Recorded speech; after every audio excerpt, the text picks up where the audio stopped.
இந்த உலகத்துல மனுஷன் எவ்வளவோ தவறுகள் செய்யறான். அதுக்கெல்லாம் என்ன காரணம்? அதை பத்தின ஆராய்ச்சி தான் இன்னைக்கு. இதுக்கு ஆராய்ச்சி என்னத்துக்கு? அது தெரிஞ்ச விஷயம் தானே அப்படின்னு நீங்க நினைக்கலாம். ஆனா அப்படி அலட்சியமா இந்த விஷயத்தை விட்டுறக்கூடாது. பொதுவா எல்லோரும் நினைக்கலாம், எது சரி எது தவறு அப்படின்னு தெரியாததுனால தான் மனுஷன் தப்பு பண்றான் அப்படின்னு. ஆனா அப்படி சொல்லிட முடியாது. மனுஷன் தெரிஞ்சே தான் தவறுகள் பண்றான். இப்போ உதாரணத்துக்கு ஒரு சாலையில இடது பக்கம் போக வேண்டிய ஒருத்தர் நடுக்கோட்டை தாண்டி வலது பக்கமா வண்டியை ஓட்டிட்டு போறாருன்னு வச்சுங்க. என்னப்பா இது தப்பு இல்லையா அப்படின்னு அவர்கிட்ட கேட்டா, அதெல்லாம் எனக்கு தெரியும், நீ உன் வேலையை பார்த்துட்டு போ அப்படிம்பார். வலது பக்கமா போறது தப்புன்னு தெரிஞ்சே தான் அவர் அப்படி செய்யறார், அப்படி போறார். பெரிய உத்தியோகத்துல இருக்கிறவங்க கூட லஞ்சம் வாங்குறாங்க. அவங்களுக்கெல்லாம் லஞ்சம் வாங்குறது தப்புன்னு தெரியலன்னு அர்த்தம்? திருடுறது தப்புன்னு தெரியாமலாம் மனுஷன் திருடுறான்? நல்லாவே தெரியும். நீங்க வேணும்னா கேட்டு பாருங்க, வேற வழி இல்லை அதனால தான் திருடுறேன்பா. திருடுறது ஒரு புண்ணியமான காரியம்னு திருடனே கூட சொல்ல மாட்டான். திருடுறது தவறுங்கிறது திருடனுக்கு தெரியும் அப்படிங்கறத விளக்கறதுக்காக ஒரு பெரியவர் ஒரு கதை சொன்னார். அதாவது 2 திருடர்கள் 2 பேரும் சேர்ந்து ஒரு வீட்டுக்கு போய் ஒரு 10,000 ரூபாயை திருடிட்டு வந்துடுறாங்க. ஒரு காட்டு வழியா வந்துகிட்டு இருக்கிறாங்க. இன்னும் விடியல. 2 பேருக்கும் தூக்கம் கண்ணை சுத்துது. சரி, இப்படியே ஒரு மரத்தடியில படுத்து தூங்குவோம், காலையில விடிஞ்சதும் இந்த பணத்தை 2 பேரும் பங்கு போட்டுக்குவோம் அப்படின்னு முடிவு பண்றாங்க. அதே மாதிரி படுத்து தூங்குறாங்க. நடு ராத்திரியில ஒரு திருடன் முழிச்சுக்கிறான். விடிகிற வரைக்கும் காத்துக்கிட்டு இருந்தா 5,000 ரூபா தான் கிடைக்கும், இப்பவே கம்பி நீட்டினா 10,000 ரூபா கிடைக்கும் அப்படின்னு யோசிச்சு பார்த்துட்டு ஒரு முடிவுக்கு வந்தான். மெதுவா அந்த 10,000த்தையும் சுருட்டிக்கிட்டு அடுத்தவனுக்கு தெரியாம ஓடி போயிட்டான். விடியுது. அடுத்தவன் எழுந்திரிச்சு பாக்குறான். பணத்தையும் காணல, பாகஸ்தனையும் காணல. இந்த திருடன் அந்த திருடனை திட்டுறான், திருட்டு பய, அயோக்கிய பய, இப்படி அநியாயமா கிளப்பிட்டு போட்டானே அப்படிங்கிறான். இதுல இருந்து என்ன தெரியுது? தெரியாம எடுத்துக்கிட்டு போறது திருட்டு, அயோக்கியத்தனம், அநியாயம் அப்படிங்கறது இவனுக்கு தெரிஞ்சிருக்குது. அதனாலதான் அடுத்தவனை பார்த்து இப்படி திட்டுறான். அதனால தெரியாததுனால மனுஷன் தவறு பண்றான்னு சொல்றது சரியில்லை. அப்படின்னா மனுஷன் பண்ற தவறுகளுக்கு உண்மையான காரணம் தான் என்ன? இதே சந்தேகம் அர்ஜுனனுக்கும் வந்துதான். அதனாலதான் அவன் பகவானை பார்த்து கேக்குறான், மனுஷன் தன் விருப்பத்துக்கு விரோதமா ஏதோ ஒரு சக்தியினால பலாத்காரமா இழுக்கப்பட்டது மாதிரி பாவம் பண்றானே, அந்த சக்தி என்ன அப்படின்னு கேக்குறான். இதுக்கு பகவான் பதில் சொல்றார், காமமும் குரோதமும் தான் அந்த சக்திகள், அதாவது ஆசையும் சினமும். இது ரெண்டும் உன்னுடைய எதிரிகள் அப்படிங்கறத புரிஞ்சுக்கோ அப்படிங்கிறார். இன்னமும் நுணுக்கமா பார்த்தா காமத்தினுடைய மறு உருவங்கள் தான் குரோதமும் லோபமும். ஆசை நிறைவேறலன்னா குரோதம், அதாவது கோபம். ஆசை நிறைவேறிட்டதுன்னா லோபம், அதாவது பேராசை. பாவத்தை கண்ட்ரோல் பண்ணணும்னா அதுக்கு மெயின் சுவிட்ச் எது அப்படிங்கறது இப்பதான் தெரியுது. அதுக்கு மனுஷன் தெரிஞ்சே தான் தவறு பண்றான் அப்படின்னு பேசிக்கிட்டோமே. அதுக்கு ஒரு உதாரணம். ஒரு ஆளு ஹோட்டல்ல சாப்பிட போனான். சாப்பிட்டு முடிச்சான். எழுந்திரிச்சு முதலாளி கிட்ட பில்ல கொடுத்தான். காசை கொடுக்கல. முதலாளி பணம் கொடுன்னு கேட்டார். இவன் என்கிட்ட பணம் இல்லைன்னா. முதலாளி கொஞ்சம் கூட அலட்டிக்கல. உள்ள இருந்து ஒரு ஆளை கூப்பிட்டார். இவனை கூப்பிட்டுட்டு போய் இட்லி மாவு ஆட்ட சொல்லுனார். இவனும் கவலைப்படாம உள்ள போயிட்டான். அப்போ அழைச்சிட்டு போற ஆளு கேக்குறான், ஏன் சார் சாப்பிடுறதுக்கு முன்னாடி காசு இல்லைங்கிறது உங்களுக்கு தெரியாதா அப்படின்னு கேக்குறான். தெரியும், காசு இல்லைங்கிறதும் தெரியும், காசு இல்லாம சாப்பிட்டா மாவாட்டணுங்கிறதும் தெரியும் அப்படின்னா அந்த ஆள். அப்படின்னா நீங்க உங்க வீட்லயே சாப்பிட்டு இருக்கலாமே அப்படின்னு கேக்குறான் அவன். அதுக்கு இவர் சொல்றாரு, அது எப்படி, அங்க சாப்பிட்டாலும் நான் இதே வேலையை தானே செய்ய வேண்டியிருக்கும் அப்படின்னாராம். ஒரு ஊர்ல ஒரு பெரிய செல்வந்தர் இருந்தார். பணத்துக்கு பஞ்சம் இல்லை. அதனால இந்த உலகத்துல முடியாத காரியம் எதுவும் இல்லைன்னு நினைச்சார். பணம் இருந்தாலே அந்த நினைப்பு தானா வந்துடும். அதனால இவரும் அப்படி நினைச்சதுல ஒன்றும் தப்பு இல்லை. அந்த ஊருக்கு குருநானக் ஒரு தடவை வந்தார். அவருக்கு இந்த செல்வந்தர் ரொம்ப பிரமாதமா ஒரு வரவேற்பு கொடுத்தார். ஊர் எல்லையிலேயே எங்க வீட்டுக்கு விருந்து சாப்பிட்டுட்டு போகணும்னு கேட்டுக்கிட்டார். அவரும் சரின்னு ஒத்துக்கிட்டார். உடனே தன்னுடைய பங்களாவில் ஒரு பெரிய விருந்துக்கு ஏற்பாடு பண்ணார். குருநானக் அழைச்சிட்டு வீட்டுக்கு போனார். உட்கார வச்சார். ஐயா, நான் இந்த ஊர்லயே ரொம்ப பெரிய வசதி உள்ளவன், என்னால எல்லாம் முடியும், உங்களுக்காக நான் என்ன செய்யணும்னு சொல்லுங்க, எதுவா இருந்தாலும் பரவாயில்ல, எவ்வளவு செலவானாலும் பரவாயில்ல, என்னால செய்ய முடியும், என்ன செய்யணும்னு சொல்லுங்க, அது போதும், நான் செய்யறேன் அப்படின்னு நான் ரொம்ப பணிவா. இதை கேட்டதும் குருநானக் சிந்திச்சார் கொஞ்ச நேரம். அதுக்கப்புறம் தன்னோட சட்ட பைக்குள்ள கையை விட்டு ஒரு பழைய ஊசி ஒன்னு எடுத்தார். அந்த செல்வந்தர்கிட்ட கொடுத்தார். இத பாருங்க, இவ்வளவு தூரம் நீங்க கேட்கறதுனால சொல்றேன், எனக்கு நீங்க செய்ய வேண்டிய உதவி இதுதான். ஊசிய கையில வாங்கிக்கிட்டு இதை என்ன செய்யணும் சொல்லுங்க அப்படின்னாரு அவரு. நீங்க செய்ய வேண்டியது என்னன்னா, இந்த ஊசிய பத்திரமா வச்சிருக்கணும்.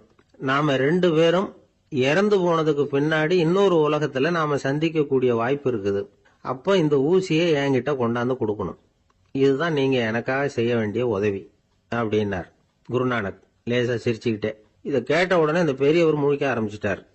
அது எப்படிங்க, நான் சாகிறப்ப எப்படி இந்த ஊசியை எடுத்துக்கிட்டு இன்னொரு உலகத்துக்கு வர முடியும்னார். ஊசி மாதிரி ஒரு சின்ன பொருளை கூட இந்த உலகத்தை விட்டு நாம போறப்ப எடுத்துட்டு போக முடியாதுங்கிறப்போ உங்களோட செல்வத்தை எல்லாம் எப்படி அங்க எடுத்துட்டு வர போறீங்க அப்படின்னு கேட்டார் குருநானக். அதுக்கப்புறம் தான் அந்த பெரியவர் யோசிக்க ஆரம்பிச்சாராம். குருநானக் சொல்றார், இத பாருங்க, நாம செய்யற நல்லது கெட்டது தான் கடைசி வரைக்கும் நம்ம கூட இருக்கும். அடுத்தவங்க நல்லா இருக்கணுங்கிறதுக்காக பொருளை செலவு செய்யணும். அப்படி செய்யலைன்னா எந்த பிரயோஜனமும் இல்லை அப்படின்னார். அதுக்கப்புறம் தான் அந்த செல்வந்தரின் அறிவு கண் திறந்துதான். உடனே குருநானக்க வணங்கினார். ஐயா, என்கிட்ட இருந்த ஆணவம் போயிட்டுது. இனிமே என்கிட்ட இருக்கிற செல்வத்தை நல்ல வழியில செலவழிப்பேன் அப்படின்னாராம். நம்ம கிட்ட இருக்கிற பணம் எப்பவும் நம்ம கூடவே வந்துகிட்டு இருக்காதுங்கிறதுக்கு இது ஒரு உதாரணம். அதுக்காக நாம பணம் சேர்க்கறத பத்தி கவலைப்பட வேண்டியதில்லை, பேசாம படுத்து தூங்கிட்டு இருந்தா போதும் அப்படின்னு இதுக்கு அர்த்தம் பண்ணிக்கப்படாது. முறையான வழியில பணம் சேர்க்கணும், அதை முறையான வழியில செலவு பண்ணணும். அதனால ஏற்படக்கூடிய மன நிறைவு இருக்கு பாருங்க, அது அனுபவிச்சவங்களுக்கு தான் தெரியும். சொர்க்கத்துக்கு போறவங்க இங்க இருந்து பணத்தை எடுத்துட்டு போக முடியாது. ஆனா நம்ம செல்வத்தை இங்க மத்தவங்களுக்கு பயன்பட செய்து அதனால ஏற்படுற புண்ணியம் இருக்கு பாருங்க, அதை எடுத்துட்டு போக முடியுமா. இதுதான் ஆன்மீகவாதிகள்லாம் சொல்ற கருத்து. ஜான் நியூட்டன் ஒருத்தர், அவரு சொன்னார், நான் எப்பவாவது சொர்க்கத்துக்கு போய் சேர்ந்தேன்னா அங்க 3 அதிசயங்களை பார்ப்பேன்னார். என்னன்னு கேட்டாங்க. நான் யார் யாரு இருக்க மாட்டாங்கன்னு நினைச்சுக்கிட்டு இருந்தானோ அவங்கள சில பேர் அங்க இருப்பாங்க, அது ஒரு பெரிய அதிசயம்னார். சரி, அடுத்தது என்ன? 2வது அதிசயம் என்னன்னா, அங்க இருப்பாங்கன்னு நான் எதிர்பார்த்த சில பேர் அங்க இருக்க மாட்டாங்க அப்படின்னார். சரி, 3வது பெரிய ஆச்சரியம் என்ன அப்படின்னா, நான் அங்க இருக்க பாருங்க, அதுதான் அந்த 3வது அதிசயம் அப்படின்னாராம். சில பேரை இப்படி சொல்றது உண்டு, அடுத்தவங்களை அனுசரிச்சு நடந்துக்க தெரியல, அவன் என்ன சார் மனுஷன் அப்படிம்பாங்க. சக மனிதர்களோட எப்படி பழகிறது அப்படின்னு தெரியாததுனாலேயே பல பேர் இன்னைக்கு சங்கடப்பட்டுக்கிட்டு இருக்கிறாங்க. வசதி வாய்ப்பெல்லாம் சரியா இருக்கும், ஆனா வாழ்க்கை சரியா இருக்காது. இன்னொருத்தர்கிட்ட எப்படி பேசுறது பழகிறதுங்கிறது தெரியாததுனால தான் இந்த அவஸ்தை. சரி, இந்த அவஸ்தை இல்லாம வாழறது எப்படி? இதுக்கு அனுபவசாலிகள் சில வழிமுறைகளை சொல்றாங்க. அதெல்லாம் என்னென்னங்கிறத இப்ப தெரிஞ்சுக்குவோம். முதல்ல நம்ம நாக்கு நம்ம கண்ட்ரோல்ல இருக்கணும். வார்த்தைகளை கொட்டிவிட்டு அதுக்கப்புறம் அள்ள முடியாம கடந்து கஷ்டப்படக்கூடாது. எப்படி பேசுறோங்கிறதும் முக்கியம், பேசுறப்ப எப்படி முகத்தை வச்சிருக்கிறோங்கிறதும் முக்கியம். அன்பா பேசினாலும் நல்லா இருக்கும். அப்படி பேசுறப்ப ஆதரவா அவர் தோள் மேல ஒரு கையை போட்டுக்கிட்டு பேசினா இன்னமும் நல்லா இருக்கும். 2வது விஷயம், இன்னொருத்தர்கிட்ட பேசுறப்ப வாக்குறுதிகளை அள்ளி வீசக்கூடாது. கொடுக்கற வாக்குறுதி குறைச்சலா இருக்கணும். அப்படி கொடுத்த வாக்குறுதியை கண்டிப்பா நிறைவேற்றணும். நாம ஒருத்தரை பாராட்டுறோம் அல்லது அவரை பத்தி அபிப்பிராயம் சொல்றோம்னா அது ஆக்கப்பூர்வமா இருக்கணும். நம்ம பாராட்டு அல்லது விமர்சனம் அடுத்தவருடைய முன்னேற்றத்துக்கு உதவுறது மாதிரி இருக்கணும். நாம சொல்றதை கேட்டுட்டு அவன் தலையில கையை வச்சுட்டு உட்காந்துடக்கூடாது. எப்பவும் உற்சாகமா இருக்கணும், முகம் மலர்ச்சியா இருக்கணும். மனுஷன் இருந்தா வருத்தம், கவலை, ஏமாற்றம் எல்லாம் இருக்கதான் செய்யும். அதெல்லாம் மனசுல இருக்கட்டும். அந்த வருத்தமும் கவலையும் ஏமாற்றமும் சேர்ந்துக்கிட்டு நம்ம முகத்துல இருக்கிற மலர்ச்சியை மூடி மறைக்கிறதுக்கு நாம இடம் கொடுத்துடக்கூடாது. எந்த விஷயத்தை பத்தி யாருக்கிட்ட பேசினாலும் வெளிப்படையா பேசணும், திறந்த மனசோட பேசணும். மூடி மறைச்சி முன்னு மூழ்கிக்கிட்டு இருக்கக்கூடாது. இன்னொருத்தர்கிட்ட பேசுறப்போ விவாதம் பண்ணுங்க, அது தப்பு இல்லை, ஆனா வாதாடிக்கிட்டு இருக்கக்கூடாது. அதாவது என்ன சொல்றாங்கன்னா, டிஸ்கஸ் பண்ணலாம், ஆர்கியூ பண்ணக்கூடாதான். நம்ம கிட்ட இருக்கிற நல்ல குணங்களை நாம எடுத்து சொல்லிட்டு இருக்கக்கூடாது. அந்த நல்ல குணங்களே நம்மளை பத்தி எடுத்து சொல்லணும், அது மாதிரி நடந்துக்கணும். அதே மாதிரி அடுத்தவங்க கிட்ட உள்ள கெட்ட குணங்களை பத்தி அவசியம் இல்லாம நாம பேச வேண்டியதில்லை. உங்களை பத்தி யாராவது தப்பா பேசுறாங்களா, அப்படி அவங்க பேசுறதுல உண்மை இல்லையா அப்படின்னா அதை நீங்க பொருட்படுத்த வேண்டியதில்லை, விட்டுடலாம், அது தானா போயிடும். ஒரு 4-5 பேரோட பேசிக்கிட்டு இருந்தீங்கன்னா எல்லாருக்கும் முக்கியத்துவம் கொடுங்க, யாரையும் அலட்சியப்படுத்தாதீங்க. தமாஷா பேசலாம், ஆனா உங்க தமாஷ் அடுத்தவங்களை கேலி பண்றதா இருக்கக்கூடாது. நமக்கு கிடைக்க வேண்டியது கிடைக்கலையே அப்படிங்கிற தவிப்பு நம்ம கிட்ட இருக்கக்கூடாது, அது தேவையில்லை. உங்க செயல்பாடுகள் தெளிவா இருக்கட்டும், பாராட்டு தானா உங்களை தேடிட்டு வரும். இன்னொரு மனுஷனுடைய மனசுல கௌரவமான ஒரு இடத்த பிடிக்கணும்னா நாம இந்த குணத்தை எல்லாம் நம்ம கிட்ட வளர்த்துக்கணும். இதெல்லாம் அனுபவசாலிகள் சொல்லியிருக்கிற குறிப்புகள். இந்த குறிப்புகளை சரியாக புரிஞ்சுக்கணும், அது முக்கியம். தப்பாக புரிஞ்சுக்கிட்டா என்ன ஆகும் தெரியுமா? இதை கேளுங்க. ஒருத்தர் வந்தார். சார், அடுத்தவங்க தோள் மேலே கையை போட்டுக்கிட்டு அன்பாக பேசணும்னு சொன்னீங்க. அப்படிதான் பேசினேன். அவர் முதுக கூட தட்டி கொடுத்தேன். என் வேலை போயிட்டுது சார், வீட்டுக்கு அனுப்பிச்சிட்டாங்க அப்படின்னார். யாருக்கிட்ட அப்படி பேசுனீங்கன்னு கேட்டோம். என் முதலாளிகிட்ட சார் அப்படிங்கிறார் ரொம்ப சோகமாக. ஒரு மாணவனை பார்த்தேன். என்ன தம்பி படிப்புலாம் எப்படி இருக்குது அப்படின்னு விசாரித்தேன். அவன் ரொம்ப அழுத்துக்கிட்டான். நான் நல்லா தான் சார் படிக்கிறேன், இருந்தாலும் புத்தியில் சரியாக ஏற மாட்டேங்குது சார் அப்படின்னா. சரி, இவனும் நம்ம ரகம்தான் அப்படின்னு சொல்லி முடிவு பண்ணிட்டோம். கல்வி கற்கக்கூடிய ஒரு மாணவன் சம்பந்தப்படுற புத்திகள் பல வகை. அதை பற்றி ஒரு பெரியவர் விளக்கி இருக்கிறார். மிருத்து புத்தின்னு ஒன்று இருக்குதான். மிருத்துன்னா மண்ணு. மண்ணால் செவுறு கட்டுறோம்ல, மண் சுவரில் ஆணி அடிக்கிறதும் சுலபம், அதை பிடுங்கி எடுக்கிறதும் சுலபம். அது மாதிரி சில பேர் குரு சொல்லி கொடுக்கறத சுலபமாக கேட்டு தெரிஞ்சு வச்சுக்குவாங்க, கொஞ்ச நேரத்தில் சுலபமாக மறந்தும் போயிடுவாங்க. இது மிருத்து புத்தின்னு பேர், மண் புத்தி. தாரு புத்தின்னு ஒன்று உண்டான். தாருன்னா மரம். அதில் பச்சை மரத்தில் ஆணி அடிக்கிறது சுலபம், ஆனால் அது எடுக்கிறது கஷ்டம். அது மாதிரி ஆசிரியர்கிட்ட இருந்து கேட்டதை கவனமாக மனசில் பதிய வச்சுக்கிட்டு அதை மறக்காமல் இருக்கிறது தாரு புத்தி. பட்டை மரமாக இருந்தால் அதில் ஆணி அடிக்கிறதும் கஷ்டம், அடிக்கிற ஆணியும் சீக்கிரம் நழுவிடும். அது மாதிரி கேட்குற விஷயம் மனசில் பதியறதும் கஷ்டம். அப்படியே பதிஞ்சாலும் அது நீடிச்சிருக்கிறதும் கஷ்டம், கொஞ்ச காலத்தில் மறந்துடும். இன்னொரு வகை புத்தி ஒன்று உண்டு, அதுக்கு பேர் சிலா புத்தின்னு பேர். சிலான்னா கல். ஒரு கருங்கல்லில் 4 துளையை போட்டு ஒரு துளையில உளிய வச்சு அடித்தா மற்ற துளை வழியாகவும் பிளந்து கல் 2 ஆயிடும். அது மாதிரி சந்தியான இடங்கள்ல குறிப்பாக ஒரு பொருளை சொன்னால் அதை வச்சுக்கிட்டு மற்றதையும் தெரிஞ்சுக்கிறது, அது சிலா புத்தின்னு பேர். வேணு புத்தின்னா என்ன தெரியுமா? வேணுன்னா மூங்கில். மூங்கில் கணுவில் ஒரு பக்கம் உளிய வச்சு அடித்தா 2 பக்கமும் பிளந்துரும். அது மாதிரி ஒரு செய்தியை கேட்டுக்கிட்டு இருக்கிறப்பவே அதோட முன்பின் தொடர்களையும் தெரிஞ்சுக்கணும், அது வேணு புத்தி. தைல புத்தின்னு ஒன்று உண்டு. தைலம்ங்கிறது எண்ணெய். தண்ணியில் ஒரு துளி எண்ணெயை விட்டால் அது தண்ணி பூரா பரவி போடுதுல்ல, அது இப்படி பரவுறது மாதிரி ஆசிரியர் சுருக்கமாக ஒரு கருத்தை சொன்னால் அதை வச்சுக்கிட்டு பூரா விஷயங்களையும் தெரிஞ்சுக்கணும், அது தைல புத்தி. கற்பூர புத்தின்னு ஒன்று கேள்விப்பட்டிருக்கோம். அது எப்படின்னா, கற்பூரம் தீ பட்ட உடனே பிடிச்சிக்கும்.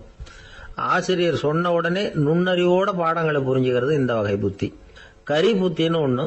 அது எப்படின்னா, கரியில் நெருப்பை வச்சு விசிறிய பிறகு அதுக்கப்புறம் அது கறி நெருப்பாகும். அது மாதிரி காலம்பரை சாயந்தர வேலைகளில் ஆசிரியர் பாடம் சொல்லி கொடுப்பார், அதை கொண்டு புரிஞ்சுக்கிறது இந்த வகை.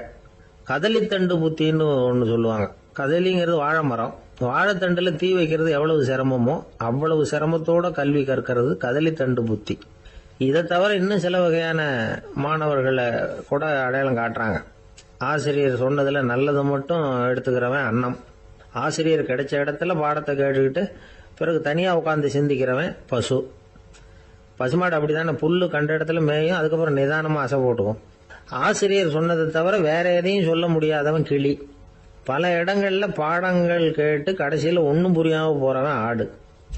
ஆடு ஒரு செடியில் வயிறார மேயாது, ஒரே செடியில் இக்கரைக்கு அக்கறை பச்சைன்னு அங்கேயும் இங்கேயும் அலைஞ்சிக்கிட்டே இருக்கும். சில பேருக்கு எருமைன்னு பேர். எருமை எப்படின்னா, குளத்து நீரை கலக்கி தான் குடிக்கும். அது மாதிரி ஆசிரியர் மனசை நோக செய்து பயில்கிற மாணவர்கள்லாம் இந்த ரகம். இவ்வளவுலாம் இருந்தாலும் இந்த காலத்து மாணவர்கள்லாம் ஒரு தனி ரகம். ஒரு ஆசிரியர் வகுப்புல பாடம் நடத்திக்கிட்டு இருந்தார். இலக்கண வகுப்பு. இறந்த காலம், நிகழ்காலம், எதிர்காலம், past tense, present tense, future tense, இதை பற்றிலாம் பாடம் நடத்துகிறார். எல்லாம் சொல்லி கொடுத்துட்டு இப்போ நான் ஒரு வாக்கியம் சொல்லுவேன், அது என்ன காலம் அப்படிங்கிறத நீங்கள் சொல்லணும்னார் ஆசிரியர்.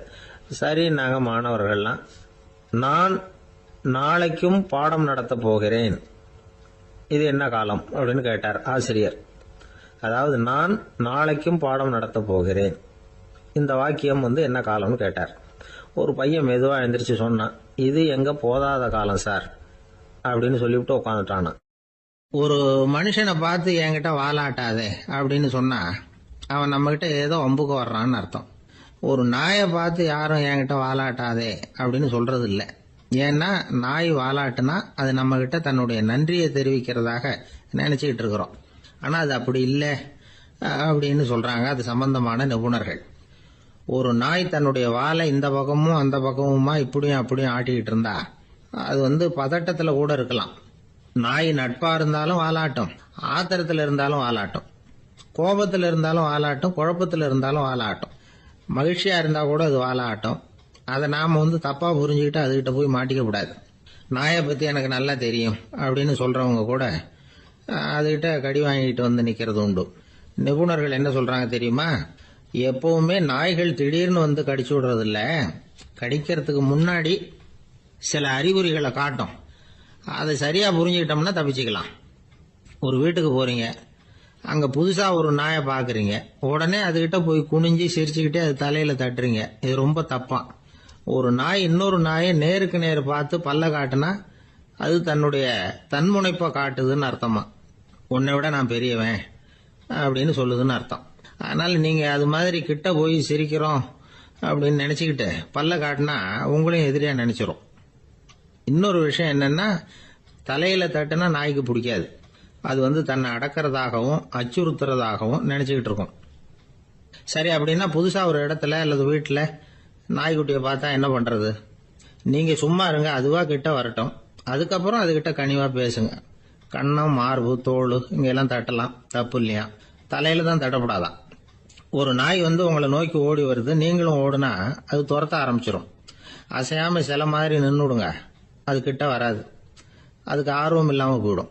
ஒரு தெருவில் சின்ன பிள்ளைங்க நிறைய பேர் விளையாடிக்கிட்டு இருக்கிறாங்க. அப்ப சில நாய்கள் அங்க ஓடி வருது. எல்லாரும் ஓடினாங்க. அப்படி ஓடுறப்போ ஒரு பையன் கால் தடிக்க கீழே விழுந்துட்டான். என்னாச்சு தெரியுமா? துரத்திட்டு வந்த நாய்கள்லாம் கீழே விழுந்தவன ஒன்றும் செய்யல, அவன் கிட்டே போகல. ஓடிக்கிட்டு இருந்தாங்கல்ல பசங்க, அவங்கள துரத்திக்கிட்டு அவங்க பின்னாடி ஓடிச்சான். அதுதான் நாய்களுடைய சுபாவம். ஒரு நாய் நம்மளை நேருக்கு நேர் முறைச்சு பாக்குதுன்னு வச்சுங்க, நாமளும் அதை முறைச்சு பார்க்க கூடாது. நாம வேற பக்கம் எங்கேயாவது பார்க்க ஆரம்பிச்சிடணும். ஒரு நாய் கோபமா இருந்ததுன்னா அதோட வால் உறுதியா நேரா நிற்கும். ஒரு நாய் பணிந்து போனா அல்லது பயந்து போனா அது தன்னோட வாலை காலுக்கு நடுவில் வச்சுக்கும். ஒரு நாய் நம்மளை பார்த்து பயந்து நிக்குதுன்னு வச்சுங்க, அதனால நமக்கு ஆபத்து இல்லைன்னு நினைச்சிடக்கூடாது. உங்களை பார்த்துட்டு ஒரு நாய் ஒடுங்குச்சுன்னா நீங்க விலகி போயிடணும் அப்படின்னு அது நினைக்குது. நிறைய பேர் பயந்து போன நாயால கடிபடுறாங்க. இவன் நம்மளை விட பெரிய ஆள், மாட்டிக்கிட்டோம், வேற வழி இல்லை அப்படிங்கிற நினைப்புல தான் நாய் கடிக்க ஆரம்பிக்குதான். இதே மாதிரி சங்கிலியால கட்டி போடப்பட்டிருக்கிற நாயும் ஆபத்தானதுதான். தொடர்ந்து கட்டி போட்டிருந்தா காலப்போக்கில் அது ஒரு மாதிரி ஆயிடும். நாய் குழந்தைகளை கடிக்காது அப்படின்னு சில பேர் சொல்லுவாங்க. அதுவும் ஒரு தவறான நம்பிக்கை. அதனால சின்ன குழந்தைகளை தனியா நாயோட விளையாட விடக்கூடாது. ஆக கூடி நாயை பத்தி நிறைய விஷயம் புரிஞ்சுக்க வேண்டியிருக்குது. ஒருத்தர் தன்னுடைய நண்பர் வீட்டுக்கு போயிருந்தார். அவசியம் எங்க வீட்டுல சாப்பிட்டுட்டு தான் போகணும் அப்படின்னு ரொம்ப அன்பா சொல்லிவிட்டார். அதை மீற முடியல இவரால. சரின்னு உட்காந்துட்டார். சாப்பாடு போட்டாங்க, சாப்பிட ஆரம்பிச்சார். அவங்க வீட்டுல கட்டி போட்டு இருந்த நாய்க்குட்டி இவர் சாப்பிடுறத முறைச்சு பார்த்தது. ஏன் இப்படி என்ன இது முறைச்சு பாக்குது உங்க வீட்டு நாய்க்குட்டி அப்படின்னு அவர் கேட்டார். அப்போ அவங்க சொன்னாங்களாம், அதுகிட்ட ஒரு கெட்ட பழக்கம்ங்க, தன்னோட தட்டுல யாரு சாப்பிட்டாலும் அது அப்படிதான் முறைச்சு பார்க்கும் அப்படின்னாரா அவர். ஒருத்தர் ரொம்ப அவசரமா வந்தார். சார், மனுஷன் நிம்மதியா இருக்கிறதுக்கு என்ன வழின்னு கேட்டார். சீக்கிரமா ஒரு கல்யாணத்தை பண்ணீங்க, எல்லாம் சரியா போடும் அப்படின்னோம். அவர் ஒரு மாதிரியா பார்த்தார். ஏற்கனவே எனக்கு கல்யாணம் ஆயிட்டுது சார், அதனால தானே நிம்மதியா இருக்கிறதுக்கு வழி கேட்கறேன் அப்படின்னார். சரி, இவர் ஒரு மாதிரியான கேஸ் அப்படின்னு நினைச்சுக்கிட்டு நம்மகிட்ட இருந்த ஒரு சின்ன புத்தகத்தை அவர்கிட்ட தூக்கி கொடுத்தோம். இதை படிச்சு பாருங்கன்னு. கல்யாணத்துக்கு பிறகும் சந்தோஷமா இருக்கிறதுக்கு என்ன வழி அப்படிங்கிற கேள்விக்கு அந்த புத்தகத்துல விளக்கம் இருந்தது. கணவன் மனைவிக்குள்ள சிக்கல் வராம இருக்கிறதுக்கு அதுல சில வழிகளை சொல்லி கொடுத்துருக்குறாங்க. அதெல்லாம் என்னென்ன அப்படிங்கறத இப்ப பார்க்கலாமா? குடும்பம்னு இருந்தா கோபம் வரதான் செய்யும். அது வந்துட்டு போட்டும் பரவாயில்ல. ஆனா அந்த கோபம் ஒரே நேரத்துல ரெண்டு பேருக்கும் வந்துடாம பாத்துக்கணும். ஒரு சமயத்துல யாராவது ஒருத்தர் தான் கோபப்படணும், அடுத்தவங்க அமைதியா இருக்கணும். அதுக்கப்புறம் இவர் அமைதியான உடனே அவங்க ஆரம்பிச்சுக்கலாம். கோபமா ஏதாவது சொன்னா உடனே கோபமா பதில் சொல்லக்கூடாது. கொஞ்சம் பொறுத்து கோபம் தீர்ந்த உடனே அந்த பதிலை சொல்லலாம். அப்போ பதில் கோபமா இருந்தா கூட அது அவ்வளவு பெருசா தெரியாது. அற்ப விஷயத்துக்கெல்லாம் காய்ச்சி மூச்சுன்னு கத்திட்டு இருக்கக்கூடாது. உங்க ரெண்டு பேருக்குள்ள ஒரு தர்க்கம் ஆரம்பம் ஆயிட்டுதுன்னு வச்சுக்கோங்க. கடுமையா ரெண்டு பேரும் விவாதம் பண்றீங்க. உங்கள ஒருத்தர் இதுல ஜெயிக்கணும்னா அது நீங்களா இருக்க வேணாம், அடுத்தவங்க ஜெயிக்கிறதுக்கு நீங்க துணையா இருங்களேன். அப்படின்னா நீங்க கொஞ்சம் விட்டு கொடுக்கணும், அவ்வளவுதான். ஏதாவது குத்தம் சொல்லணுமா, செஞ்ச தப்பை சுட்டி காட்டணுமா, விமர்சனம் பண்ணணுமா, பண்ணுங்க, வேணான்னு சொல்லல. ஆனா சொன்னதை அப்படி சொல்றத கொஞ்சம் அன்பா இதமா சொல்லுங்க. எப்போ நடந்த தவறுகளை எல்லாம் இப்போ போய் மறுபடியும் ஞாபகப்படுத்திட்டு இருக்க வேண்டாம். நான் அப்பவே சொன்னேன் இந்த புடவை வேணாம்னு, நீங்க தான் கேட்கல, இப்போ பாருங்க கிழிஞ்சு போச்சு இப்படின்னு கத்துனாங்க ஒரு அம்மா. எப்போ சொன்னீங்கன்னு கேட்டால் ஒரு 10 வருஷத்துக்கு முன்னாடி தீபாவளி சமயத்தில் அப்படிங்கிறாங்க. அது என்ன இன்னும் அப்படியே புதுசாகவே இருக்கும்? உங்களுக்கு அவர் தான் பெருசு, அவருக்கு நீங்கள் தான் பெருசு. அதை விட இந்த உலகத்தில் வேற எதுவும் முக்கியம் இல்லைன்னு நினைக்கணும். நீ தான் என்னுடைய உலகம்னு எத்தனை தடவை சொல்லியிருப்பீங்க? அதெல்லாம் வெறும் வசனமாக போயிடக்கூடாது. ஏதாவது ஒரு பிரச்சனையை பற்றி கடுமையாக விவாதம் பண்ணிக்கிட்டு இருக்கீங்க, அதை அப்படியே பாதியில் விட்டுட்டு படுக்கைக்கு போயிடக்கூடாது. சொச்சத்தை நாளைக்கு பேசிக்கலாம்னு. அப்படி போனால் தூக்கம் வராது. பிரச்சனையை ஒரு முடிவு பண்ணிக்கிட்டு அதுக்கப்புறமா தூங்க போகணும். ஒரு நாளில் ஒரு தடவையாவது உங்கள் ஜோடியை பாராட்டி நல்ல விதமாக கனிவாக ஒரு வார்த்தை சொல்லணும் அப்படின்னு தீர்மானம் பண்ணீங்க. ஏதாவது தப்பு பண்ணிவிட்டீங்கன்னா பரவாயில்ல, அதை ஒத்துக்கிறதுக்கும் மன்னிப்பு கேட்கறதுக்கும் தயாராக இருக்கணும். அது ஒன்றும் கேவலம் கிடையாது. வீட்டுக்குள்ளே தானே கேட்க போகிறீங்க, வெளியில் யாருக்கு தெரிய போகுதோ? எப்படியோ உங்களுக்குள்ள ஒரு சமரசம் ஆனால் சரிதான். ஒரு தகராறுன்னு எடுத்துக்கிட்டா குறைஞ்சபட்சம் அதுக்கு 2 பேர் தேவை. தனியாகவே உட்காந்துக்கிட்டு நான் இப்போ தகராறு பண்ணிகிட்டு இருக்கிறேன் அப்படின்னு யாரும் சொல்ல முடியாது. 2 பேர் தகராறு பண்ணுறாங்கன்னா பொதுவாக அந்த 2 பேரில் யார் அதிகமாக பேசுகிறாங்களோ அவங்க பேரில் தான் தப்பு இருக்கும். அதை மனசில் வச்சுக்கணும். இதெல்லாம் தான் அந்த புத்தகத்தில் போட்டிருக்கிற வழிமுறைகள். இவ்வளவும் சரியாக வரலைன்னா அப்புறமா சொல்லுங்கள், வேற புத்தகம் ஏதாவது இருக்கான்னு தேடுவோம். ஒரு கணவன் தன்னுடைய மனைவியை அழைச்சிட்டு ஒரு மனோதத்துவ டாக்டர்கிட்ட வந்தாராம். டாக்டர், எங்களுக்கு கல்யாணம் ஆகி 30 வருஷ காலமாக நாங்கள் ஒரு விஷயத்தில் கூட ஒத்து போனதில்லை அப்படின்னு ஆரம்பித்தார். உடனே அந்த அம்மா குறுக்கிட்டு, அது 30 வருஷம் இல்லை, 32 வருஷம் அப்படின்னாங்களாம். ஒரு ஊரில் ஒரு ராஜா இருந்தார். அவர் ஒரு நாள் காலையில் அரண்மனையில் மேல் மாடத்தில் நின்றுகிட்டு இருந்தார். அப்போ ஒரு ஆள் வீதியில் ரொம்ப வேகமாக ஓடிக்கிட்டு இருக்கான். அதை ராஜா கவனிச்சார். அவன் மனசில் ஏதோ ஒரு தவிப்பு இருக்குங்கிறத புரிஞ்சுக்கிட்டார். உடனே அரண்மனை சேவகர்களை கூப்பிட்டார். அந்த ஆளை இங்கே அழைச்சிட்டு வாங்க அப்படின்னார். இவங்க ஓடி போய் அந்த ஆளை அழைச்சிட்டு வந்தாங்க. மன்னர் முன்னாடி நிறுத்தினாங்க. மன்னர் அவனை நிமிர்ந்து பார்த்தார். எதுக்காக இவ்வளவு வேகமா ஓடிக்கிட்டு இருக்கிற அப்படின்னு கேட்டார். இதுக்கு அவன் சொன்னா, மன்னா, நம்ம கோட்டையின் வடக்கு வாசல் இருக்கு இல்லையா, அது ஓரமா ஒரு பெரிய பாறாங்கல் கிடக்கு. அதுக்கு அடியில நான் ஒரே ஒரு வெள்ளி நாணயத்தை புதைச்சி வச்சிருக்கேன். அது இப்போ எனக்கு தேவைப்படுது. என்னுடைய மனைவிக்கு ஒரு பரிசு வாங்கி கொடுக்க வேண்டியிருக்கு. அதுக்காக தான் அவசரமா ஓடிக்கிட்டு இருக்கிறேன் அப்படின்னா. மன்னர் யோசனை பண்ணார். அப்புறம் சொன்னார், அதுக்காகவா இப்படி ஓடுற? பரவாயில்ல, அதை பத்தி கவலைப்படாத. நான் உனக்கு 10 வெள்ளி காசுகள் தர்றேன், வாங்கிட்டு திரும்பி போ அப்படின்னார். இவன் தலையை சொரிஞ்சான். மன்னா, நீங்க கொடுக்கறத ரொம்பவும் மகிழ்ச்சியோட வாங்கிக்கிறேன். இருந்தாலும் அதுக்கப்புறம் அந்த வடக்கு வாசலுக்கு போய் அங்க இருக்கிற ஒரு நாணயத்தையும் எடுத்துக்கிட்டு போயிடுறேனே அப்படின்னா. இத பாருப்பா, அந்த ஒரு நாணயத்தை மறந்துடு, உனக்கு 100 வெள்ளி நாணயங்கள் தரேன் இருக்கார். மன்னா, ரொம்ப மகிழ்ச்சி. உங்க மாதிரி தாராள குணம் வேற யாருக்கும் வராது. நீங்க கொடுக்கற 100 நாணயங்களையும் வாங்கிக்கிறேன். இருந்தாலும் வடக்கு வாசலுக்கு போய் அதையும் எடுத்துக்கிட்டா 101 ஆயிடுமே அப்படின்னானா. இத பாருப்பா, அந்த ஒரு நாணயத்தை மறந்துடு, அது எக்கேடாவது கெட்டு போகட்டும். நான் உனக்கு 100 பொற்காசுகள் தரேன், அதையாவது வாங்கிட்டு வந்த வழியிலேயே திரும்பி போடுன்னாராம். தங்க நாணயங்களே தரேன்னு சொல்றீங்க, தாராளமா வாங்கிக்கிறேன். இருந்தாலும் வடக்கு வாசலுக்கு போய் அப்படின்னு மறுபடியும் ஆரம்பிச்சான். அரசர் பொறுமை இழந்துட்டார். கடைசியா ஒரு முடிவுக்கு வந்துட்டார். இத பாருப்பா, உனக்கு என்னுடைய ராஜ்யத்திலேயே பாதியை கொடுத்துடுறேன், அப்படியாவது திருப்தியா திரும்பி போ அப்படின்னாராம். மன்னா, உங்களுடைய பெருந்தன்மைக்கு ஈடு இணையே கிடையாது. தேசத்திலேயே பாதி பிரிச்சு கொடுக்குறேன்னு சொல்றீங்க, அதனால உங்ககிட்ட ஒரு சின்ன வேண்டுகோள் அப்படின்னானா. சொல்லுன்னாராம் மன்னர் ஆர்வமா. இவன் மெதுவா ஆரம்பிச்சான். அப்படி இந்த ராஜ்யத்தை 2ஆ பிரிக்கிறப்போ அந்த வடக்கு வாசல் இருக்கிற பக்கத்தை என்கிட்டயே கொடுத்துருங்க அப்படின்னு. மன்னர் அசந்து போயிட்டார். இந்த கதை எதுக்காகன்னு கேட்டா, மனம்ங்கிறது ஒரு குரங்குங்கிறத புரிஞ்சுக்கிறதுக்காகத்தான். உன்னை பிடிச்சுக்கிட்டா லேசில விடாது. அப்படிப்பட்ட மனச அறிவு தான் வழி நடத்தணும். அதுலதான் வாழ்க்கையின் வெற்றி அடங்கி இருக்குது. ஒரு சின்ன பையன் தெருவில் அழுதுகிட்டு இருந்தான். ஏன்பா அழுவுறேன்னு ஒரு பெரியவர் கேட்டார். 1 ரூபா காசை இங்க தொலைச்சுட்டேன் அப்படின்னா. சரி, அதுக்காக அழாத, அதுக்கு பதிலாக 10 ரூபா தரேன், இந்தா வச்சுக்கோன்னு கொடுத்தாரு. அந்த 10 ரூபாய வாங்கி சட்டப்பையில போட்டுக்கிட்டு அதை விட அதிகமா சத்தம் போட்டு அழ ஆரம்பிச்சுட்டான். மறுபடியும் ஏன்டா அழறேன்னு கேட்டார் பெரியவர். அந்த 1 ரூபாயும் கிடைச்சிட்டுதுன்னா இப்ப என்கிட்ட 11 ரூபா இருக்குமே, இப்ப 10 ரூபா தானே இருக்கு அப்படின்னு சொல்லிவிட்டு அழறான். ஒரு ஊர்ல 4 நண்பர்கள் இருந்தாங்க. 4 பேரும் சோம்பேறிகள். 4 பேருக்கும் எந்த வேலையும் செய்யறதுக்கு உடம்பு வளையறதில்ல. இருந்தாலும் சோம்பேறித்தனத்துல ஒருத்தருக்கு ஒருத்தர் கொஞ்சம் வித்தியாசம் உண்டு. அதுக்கு தகுந்த மாதிரி அவங்களுக்கு பேர் அமைஞ்சு போச்சு.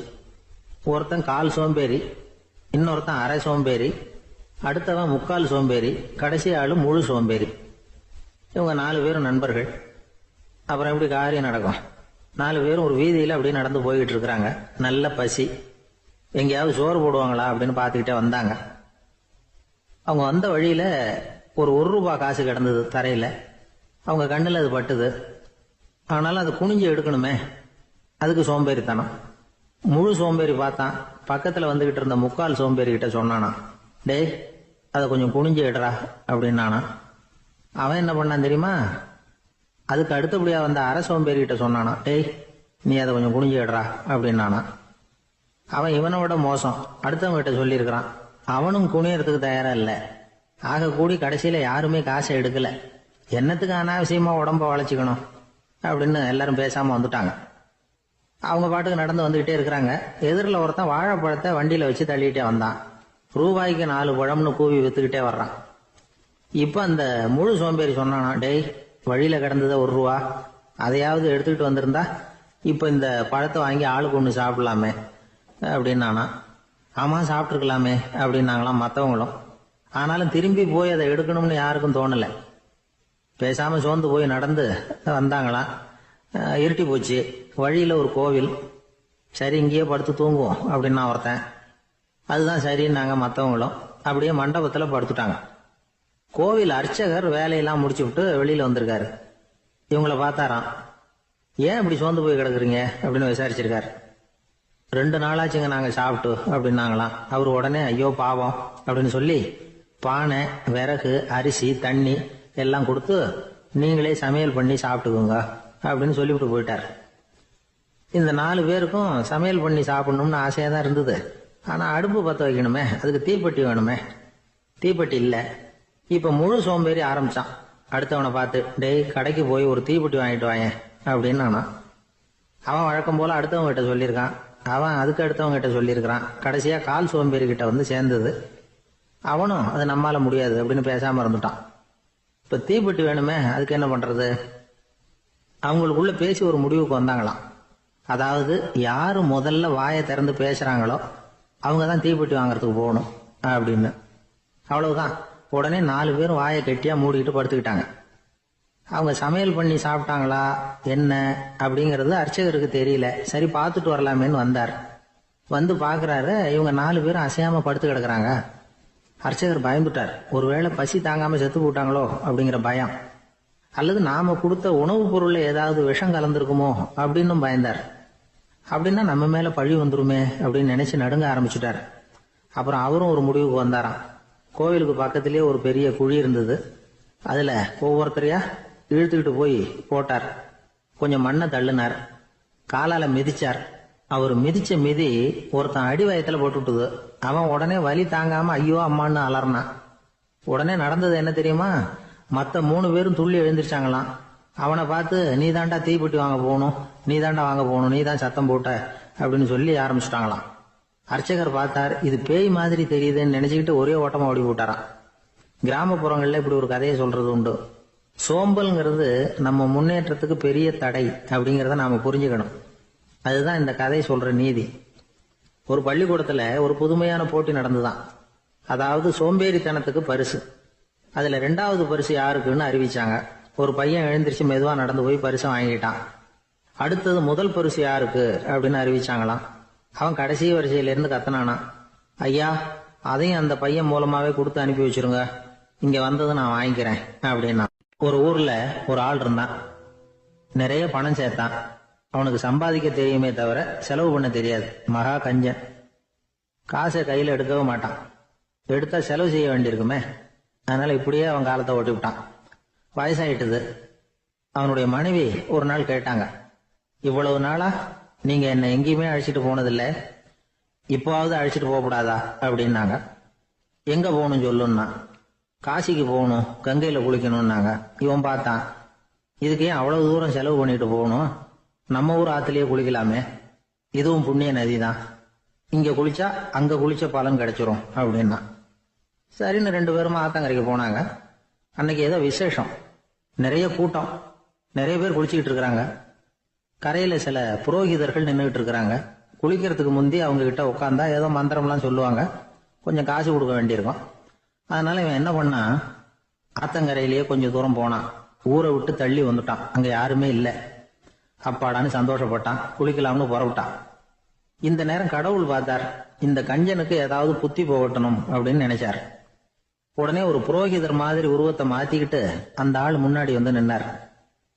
அவனுக்கு அதிர்ச்சி, இங்க யாருமே இருக்க மாட்டாங்கன்னு நினைச்சா இங்கேயுமே ஒரு ஆள் வந்துட்டாரு, என்ன பண்றதுன்னு யோசனை பண்ணான். புரோகிதர் உருவத்தில் இருந்த கடவுள் சொன்னார், இதை பாருங்க, இன்னைக்கு விசேஷ நாள், நீராடுறதுக்கு முன்னாடி சுயகல்பம் பண்ணிக்கிறது ரொம்ப நல்லது அப்படின்னார். என்கிட்ட பணம் எதுவும் இல்லையேன்னா. பரவாயில்ல, அப்புறமா கொடுங்க, வாங்கிக்கிறேன். ஆனா ஒண்ணு, எவ்வளவு கொடுப்பீங்கிறத மட்டும் இப்பவே சொல்லி கொடுங்க அப்படின்னார். இவன் ரொம்ப யோசனை பண்ணான். ஒரு 10 பைசா தரேன் அப்படின்னா.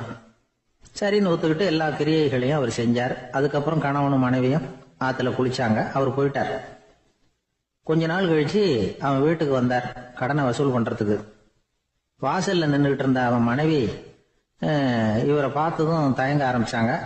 அந்த அம்மா கிட்ட விஷயத்த சொன்னார். அந்த அம்மா ஓடி போய் உள்ள இருக்கிற தன்னுடைய கணவர்கிட்ட சொன்னாங்க. அவன் யோசனை பண்ணான், இப்ப வெளியில போனா அவனுக்கு 10 காசு கொடுக்க வேண்டியிருக்கும், அதனால எனக்கு காய்ச்சல்னு அந்த ஆளுகிட்ட சொல்லிவிடு, இன்னொரு சந்தர்ப்பத்துல என்னை வந்து பார்க்க சொல்லு அப்படின்னா. அந்த அம்மா போய் சொன்னாங்க.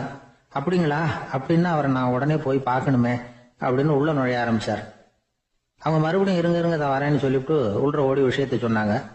இது எதுடா வம்பா போச்சு அப்படின்னு பார்த்தான். மனைவியை கிட்டத்துல கூப்பிட்டான். இந்த பாரு, ஜன்னி கண்டு நான் இறந்து போயிட்டதா சொல்லிவிடு அப்படின்னா சொன்னாங்க. புரோகிதர் பார்த்தார். அப்படின்னா ஒரு வழியா இருந்து அவருடைய இறுதி சடங்குகளையும் நானே முடிச்சுட்டு போயிடுறேன் அப்படின்னார். உள்ள இருந்தவன் யோசனை பண்ணான், அந்த ஆளு என்ன விடமாட்டான் போல இருக்கு, அதனால ஒரு சவப்பெட்டியில என்னை வச்சு தூக்கிக்கிட்டு மயானத்துக்கு போங்க, பாத்துக்கலாம் அப்படின்னா. புரோகிதரும் விடுற மாதிரி இல்ல, கூடவே நடந்து போயிட்டு இருக்கிறார். அங்க இறக்கி சடங்குகளை முடிச்சுட்டு தீ வைக்கிற நேரம் பொட்டிக்குள்ள இருந்த நம்ம ஆளு அலறி அடிச்சுட்டு வெளியில ஓடி வந்தான். புரோகிதர் உருவத்தில் இருந்த கடவுள் சிரிச்சார், தன்னுடைய சுய உருவத்தை காட்டினார். அதுக்கப்புறம் அவனை கூப்பிட்டு, இத பாருப்பா, ஏன் இப்படி அல்லாடுற, ஏதாவது வர வேணும்னா கேள் தரேன் அப்படின்னார். அவன் யோசனை பண்ணான். பகவானே, ஒரே ஒரு வரம் தான் உங்ககிட்ட கேட்கணும்னா. என்ன வேணும் கேளுன்னார். அந்த 10 பைசா தட்சணையை தள்ளுபடி பண்ணா போதும் அப்படின்னா. கடவுளும் சரின்னு சொல்லிட்டு போயிட்டார். இப்படி ஒரு கதையை சுவாமி சிவானந்தர் சொல்லியிருக்கிறார். செல்வந்தர்கள் பல பேர் இப்படித்தான் இருக்கிறாங்க, தாங்களும் அனுபவிக்க மாட்டாங்க, அடுத்தவங்களுக்கும் கொடுக்க மாட்டாங்க. இது மாதிரியான கஞ்சர்களுக்கு இந்த உலகம் இல்லை, அந்த உலகம் இல்லைங்கிறார் அவர். இந்த கதையில கடவுள் கடன் வசூலுக்கு வந்தது மாதிரி நம்ம ஊர் ஆள் ஒருத்தன் இன்னொருத்தர்கிட்ட 10 பைசா கடன் கொடுத்துட்டான். திருப்பி வாங்கறதுக்கு நடையா நடக்கிறான். கடைசியா கேட்டான், நீ எப்பதான் கடனை திருப்பி தரப்போற, அதை முடிவா சொல்லுன்னா. வர்ற வியாழக்கிழமை கண்டிப்பா கொடுத்துருவேன் அப்படின்னானா அவன். அன்னைக்கு நான் ஊர்ல இருக்க மாட்டேனே அப்படின்னானா இவன். அதனால என்ன, நானும் தான் அன்னைக்கு ஊர்ல இருக்க மாட்டேன் அப்படின்னா. இன்பம் துன்பம் இது ரெண்டும் சேர்ந்ததுதான் வாழ்க்கை. இது எல்லாரும் சொல்லிட்டு இருக்கிற ஒரு உண்மை. அது சரி, இது ரெண்டும் வர்றதுக்கு என்ன காரணம்? துறவி ஒருத்தர் யோசிச்சு பார்த்திருக்காரு. இன்ப துன்பம் தோன்றுவதற்கு முக்கியமா 6 காரணங்கள் உண்டு அப்படிங்கிறார் அவர். அது என்னங்கிறத நாமளும் தெரிஞ்சு வச்சுக்குவோமே. இப்ப முதல் காரணம் சுயநலம். ஒரு தாயார் தன்னுடைய சுயநலம் கருதி தன்னுடைய மகன் இன்பமா இருக்கணும்னு ஆசைப்படுறாங்க. மகனும் அப்படியே ஆசைப்படுறான். அதனால தாயாரின் இன்ப துன்பங்களை பார்த்துட்டு மகனும் இன்ப துன்பம் அடையறான். அந்த அம்மாவுக்கும் அதே நிலைமை தான். 2வது காரணம் உறவு. நான் துறவியான பிறகு கூட உறவுங்கிற காரணத்தினாலதான் தாயாருடைய சுக துக்கங்களை கண்டு நானும் சுக துக்கம் அடைகிறேன். என் தாயாருடைய நிலைமையும் இதுதான் அப்படிங்கிறார் ஒரு துறவி. 3வது காரணம் என்னன்னா அறிமுகம். எனக்கு அறிமுகமான ஒருத்தரை ரயில் நிலையத்துல சந்திக்கிறேன். அவர் தன்னுடைய பணப்பையை எங்கேயோ தொலைச்சு விட்டு வருத்தப்பட்டு இருக்கிறார். நானும் வருத்தப்படுறேன். அந்த சமயத்துல யாரோ ஒருத்தர் இதுதானே அவங்க பணப்பை அப்படின்னு சொல்லி கொண்டாந்து நீட்டுறார். பணப்பைய தொலைச்சவர் சந்தோஷப்படுறார், நானும் சந்தோஷப்படுறேன். இது அந்த துறவி சொல்ற அனுபவம். 4வது காரணம் என்னன்னா கருணை. எனக்கு முன்னே பின்ன தெரியாத ஒருத்தனை யாரோ ஒருத்தன் அடிச்சு காயப்படுத்தி போடுறான். கருணை காரணமா நான் அதுக்காக துக்கப்படுறேன். 5வது காரணம் எதையும் நம்புறது. ஒரு பசுமாட்டை ஒரு முரணை அடிச்சுட்டு இருக்கிறான் அப்படின்னு ஒருத்தர் வந்து நம்மகிட்ட சொல்றாருன்னு வைங்க, உடனே நான் துக்கப்படுறேன். இன்னொருத்தர் வந்து அந்த முரணனை போலீஸ்காரங்க புடிச்சிட்டு போயிட்டாங்கன்னு சொல்லி சொல்றாரு, நான் உடனே சந்தோஷப்படுறேன். 3வதா ஒருத்தர் வந்து முதல் 2 பேரும் சொன்னது பொய்யுங்கிறார். அப்ப நான் இன்ப துன்பம் 2மே இல்லாம நிம்மதியா இருக்கிறேன். இது ஒரு விதம். அடுத்தது 6வது காரணம் என்னன்னா தன்மயமாகுதல். ஒரு நாவல் படிச்சுட்டு இருக்கிறோம், அதுல வர்ற பாத்திரங்களோட நாம ஒன்றி போயிடுறோம். அதுல வர்ற பாத்திரங்கள் சிரிச்சுன்னா நாமளும் சிரிக்கிறோம், அது அழுதுன்னா நாமளும் அழறோம். அதெல்லாம் வந்து அந்த துறவி சொல்ற அனுபவ உண்மைகள். இன்ப துன்பம் 2ம் தோன்றுவதற்கு சுயநலம், உறவு, அறிமுகம், கருணை, எதையும் நம்புறது, தன்மயமாகிறது, இது எல்லாம் தான் முக்கிய காரணம் அப்படின்னு அவர் சொல்றார். ஆக கூடி ஒட்டு மொத்தமா யோசனை பண்ணி பார்த்தா பிற பொருள்கள் மீது பற்றுதல் காரணமா தான் நாம வந்து இன்ப துன்பம் அடையிறோம் அப்படிங்கறத புரிஞ்சுக்க முடியுது. மனுஷன் வந்து இன்ப துன்பம் அடையறதுக்கு 7வது காரணம் கூட ஒண்ணு உண்டு அப்படின்னு சொல்லிட்டே வந்தார் ஒருத்தர். அது என்ன அப்படின்னு கேட்டோம். அதுதான் சார் இந்த நீங்க சொல்லிட்டு வர்ற இன்று ஒரு தகவல்னார். எப்படி சொல்றீங்கன்னு கேட்டோம். இன்று ஒரு தகவல் கேட்க ஆரம்பிக்கிறப்போ மனசுல இன்பம், ஆரம்பிச்ச உடனே இது ஏற்கனவே கேட்ட சமாச்சாரமாச்சே அப்படின்னு நினைக்கிறப்போ துன்பம் அப்படின்னு அதுக்கு ஒரு விளக்கம் கொடுத்தார். சங்கீத வித்வான்கள்ல பல வகை உண்டு. சில குறிப்பிட்ட ராகங்களை பாடுறதுல அவங்களுக்கு பெருமை வர்றது உண்டு. ஆனா ஒருத்தர் இருந்தார், அவரால் ஒரு ராகத்துக்கே பெருமை வந்தது. அந்த ராகத்தை அவர் வாசிச்சு கேட்கணும் அப்படின்னு சொல்லுவாங்க. அது என்ன ராகம்னா தோடி ராகம். சரி, அந்த வித்வான் யாருன்னா அவர் தான் திருவாவடுதுறை ராஜரத்னம் பிள்ளை. பேராசிரியர் கல்கி ஒரு சமயம் தம்முடைய பத்திரிகையில எழுதினாராம். அதை அப்படியே படிக்கிறேன் கேளுங்களேன். ஆகா, ஸ்ரீ ராஜரத்னம் பிள்ளையின் தோடி ஆலாபனையை முதலில் கேட்டபோது அவருடைய கற்பனையை விட்டு தள்ளுங்கள். நம்முடைய மனதில் என்னென்ன இன்பமயமான கற்பனைகள் எல்லாம் உதித்தன.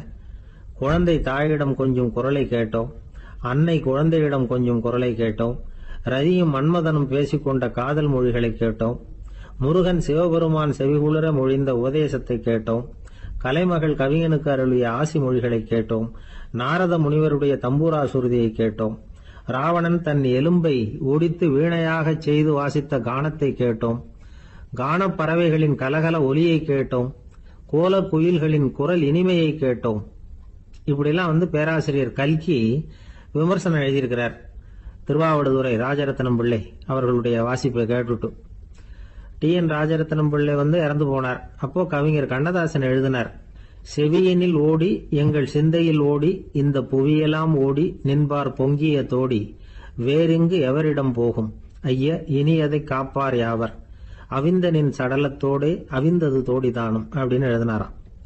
அந்த அளவுக்கு அவருடைய தோடியை வந்து ரசித்தவர்கள் உண்டு. அதே மாதிரி தோடின்னா என்னன்னு தெரியாமலே அவரை ரசித்தவங்களும் அந்த காலத்துல உண்டு. அதாவது ஒரு பெரிய சபையில இவர் வாசிச்சுக்கிட்டு இருக்கிறார். பாதியில ஒரு பெரிய மனுஷன் உள்ள வந்தார். அவர் உடம்புல பட்டு வேஷ்டி, ஜருகை, அங்கவஸ்திரம், வாயில வெத்தலை, வாசனை புகையில, காதுல வைரக்கடுக்கன், கழுத்துல தங்க சங்கிலி, கை விரல் பூரா மோதிரம், கையில ஒரு வெள்ளி வெத்தலை புட்டி, உதவிக்கு 2 பேர் பக்கத்துல. இவ்வளவு பந்தாவோட வரார் கச்சேரி கேட்கறதுக்கு. இப்படி வந்தவர் முதல் வரிசையில வந்து உட்கார்ந்தார். வித்வான் வாசிச்சு முடிச்சதும் இவர் அவரை பார்த்து, ஐயா, நீங்க தோடி வாசிக்கிறதுல ரொம்ப கெட்டிக்காரர்னு கேள்விப்பட்டிருக்கேன், அதை கேட்கறதுக்காக தான் மெனக்கிட்டு வந்திருக்கிறேன், அதை வாசிங்களேன் அப்படின்னாராம் இந்த பெரியவர். ராஜரத்னம் பிள்ளைக்கு ஒன்றும் புரியல. ஏன்னா இதுவரைக்கும் அவர் வாசிச்சுக்கிட்டு இருந்ததே அந்த தோடி ராகத்தை தான். அதை வாசிச்சு முடிச்சதும் அதை வாசிங்களேன்னு இவர் கேட்கிறார். அப்படின்னா இவரோட ஞானம் எப்படிப்பட்டது? இவ்வளவும் கேட்டுட்டு இப்படி கேட்கிறாரே அப்படின்னு அவர் யோசிச்சிருக்கிறார் ராஜரத்னம் பிள்ளை. உடனே என்ன பண்ணாரு தெரியுமா? பக்கத்துல ரொம்ப சாதுவா சுருதி போட்டுக்கிட்டு இருந்த ஒரு முதுகுல ஓங்கி ஒரு குத்து விட்டாராம். அவருக்கு ஒன்றும் புரியல, எதுக்கு நம்மளை அடிக்கிறாரு இவரு, நம்மளை குத்துறாரு வித்வான்னு. அவர் அதிர்ச்சியால இவர் நிமிர்ந்து பார்த்திருக்கார். அப்போ ராஜரத்னம் பிள்ளை சொன்னாராம், ஏய்யா ஐயா பெரிய மனுஷன், என்னுடைய பரம ரசிகர், தோடி ராகம் கேட்கணுங்கிறதுக்காக இவ்வளவு தூரம் வந்திருக்கிறார், வந்து வரிசையில் உட்கார்ந்துருக்கார். நீ இந்த சமயம் பார்த்து தோடி ராகம் வாசிக்கிற நாதஸ்வரத்தை வீட்டில் வச்சுட்டு வந்துட்டியே, இப்ப ஐயாவுக்காக அந்த ராகத்தை நான் எப்படி வாசிக்கிறது அப்படின்னு சொல்லிட்டு மறுபடியும் முதுகுல ஒரு அடி கொடுத்தாராம். அடி வாங்கினவருக்கே சிரிப்பு அடக்க முடியலையா. வயிறு பசிக்குதேங்கிறது சிலரோட கவலை, வயிறு பசிக்க மாட்டேங்குதே அப்படிங்கிறது சில பேரோட கவலை. ரெண்டு விதமான கவலைக்கும் வயிறு தான் காரணமா இருக்குது. வயிறு பசிச்சதுன்னா அது இயற்கை, வயிறு பசிக்கலைன்னா அது வியாதி. ஆனா பசியையும் நாம பசிப்பிணி அப்படின்னு தான் சொல்லுவோம். என்ன காரணம்? வியாதியை போக்க வேண்டியது எவ்வளவு முக்கியமோ அதை விட முக்கியம் பசியை போக்க வேண்டியது. ஒரு சமுதாயத்துல பசிப்பிணியே இருக்கக்கூடாது, அதுதான் நல்ல சமுதாயம். பசியை போக்கணும்னா சாப்பாடு போடணும், பசியின்மையை போகணும்னா வைத்தியம் தான் பண்ணணும். இது சம்பந்தமா எவ்வளவோ ஆராய்ச்சிகள் நடக்குது, நிறைய மருந்து கண்டுபிடிச்சிருக்கிறாங்க. நம்ம உடம்புல பசியை தூண்டக்கூடிய பகுதி எது, இதை முதல்ல தெரிஞ்சுக்கணும் இல்லையா? நாம சாப்பிடுற ஆகாரம் செரிக்கிறதுக்கு எது காரணம் தெரியுமா? நம்ம மூளையோட பின்பகுதி தான் அதுக்கு காரணமா இருக்குதாம். மூளையின் பின்பகுதியில நரம்பு செல்களால் ஆன 2 வகையான ஆரக்சின்கள் தான் பசியை உண்டாகுது அப்படின்னு கண்டுபிடிச்சிருக்கிறாங்க. 2 ஆய்வாளர்கள் இதை கண்டுபிடிச்சிருக்காங்க. அவங்க 2 பேரும் டெக்சாஸ் பல்கலைக்கழகத்துல ஹார்வர்டு ஹக்ஸ் மருத்துவ கல்வி நிலையத்தில் பணிபுரியறவங்களாம். உண்பது தேவைங்கிறது உணரப்படும் போது மூளையின் அந்த குறிப்பிட்ட பகுதி ஆரக்சின் அப்படிங்கிற ஹார்மோன்களை சுரக்கும். அது பசி உணர்வை தூண்டும் அப்படிங்கிறது தான் அந்த ஆய்வாளர்களின் கண்டுபிடிப்பு. இந்த ஆரக்சின் வேற சில உயிரினங்கள்லயும் உண்டு. இப்ப எலிகள்ல கூட இது இருக்குது. அதனால எலிகளை வச்சு இது சம்பந்தமா ஆராய்ச்சி பண்ணாங்க. எலிகள் உடம்புல ஆரக்சினை செலுத்தி பார்த்தாங்க. உடனே என்னாச்சு தெரியுமா? அந்த எலியெல்லாம் பசியால துடிக்க ஆரம்பிச்சுட்டுது. எதையாவது தின்னு பசியை தீர்த்தா போதுங்கிற அளவுக்கு அந்த எலிகள்லாம் அல்லாட ஆரம்பிச்சுட்டுது. இயல்பா சாதாரணமா அந்த எலிகள் எவ்வளவு சாப்பிடுமோ அது மாதிரி 8 முதல் 10 மடங்கு அதிகமான ஆகாரத்தை 1 மணி நேரத்துக்குள்ள சாப்பிட்டு தீர்த்துட்டுதான். சில எலிகளின் மூளையில இந்த ஆரக்சின் அளவை கட்டுப்படுத்தி பார்த்துருக்குறாங்க. உடனே என்னாச்சு தெரியுமா? அதெல்லாம் சாப்பாட்டை கண்டா முகத்தை திருப்பிட்டு போக ஆரம்பிச்சுட்டு தான். அந்த எலிகளுக்கு பசி எடுக்கலையா. இந்த ஆராய்ச்சியின் அடிப்படையில் பசியை எடுக்காமல் இருக்கிற மனிதர்களுக்கும் பசியை தூண்ட முடியும் அப்படின்னு சொல்லி ஆராய்ச்சியாளர்கள் தெரிவிச்சிருக்கிறாங்க. ஆக ஆரக்சின் தான் பசிக்கு காரணம்ங்கிறது தெரிஞ்சு போச்சு. சரி, இந்த ஆரக்சின் அப்படின்னா என்ன? அது ஒரு கிரேக்க சொல். அதுக்கு பசின்னு அர்த்தம். நம்ம ஆளுங்களுக்கெல்லாம் பசியை தூண்டுறதுக்கு மருந்து தேவையில்லை, பசியை குறைக்கிறதுக்கு தான் மருந்து தேவை. ஒரு அம்மா டாக்டரை தேடி வந்தாங்களாம். டாக்டர், எங்க வீட்டுக்காரருக்கு திடீர்னு அகோர பசி, நிறைய சமைச்சு போடுறேன், அவ்வளவையும் சாப்பிட்டுட்டு கீழே கிடக்கிற குப்பை கூலங்களையும் எடுத்து சாப்பிட ஆரம்பிச்சுடுறார், என்னன்னு கவனிச்சு பாருங்க அப்படின்னாங்களாம். எவ்வளவு நாளா அப்படி இருக்குதுன்னு கேட்டிருக்காரு டாக்டர். 1 வாரமா அப்படி இருக்குதுன்னாங்களாம். இவ்வளவு நாளா ஏன் சும்மா இருந்தீங்க? ஆரம்பத்திலேயே இங்க அழைச்சிட்டு வர வேண்டியது தானே அப்படின்னாரான் டாக்டர். அது ஒண்ணுமில்ல டாக்டர், வீடு பூரா சுத்தமாகட்டுமேன்னு பாத்துக்கிட்டு இருந்தேன் அப்படின்னாங்களாம். அந்த ஒருத்தர் ஓடி வந்தார். இன்னொருத்தரை பார்த்து, சார் உங்க சைக்கிளை ஒரு நாள் இரவல் கொடுங்களேன், பக்கத்து ஊருக்கு போயிட்டு வர வேண்டியிருக்கு அப்படின்னார்.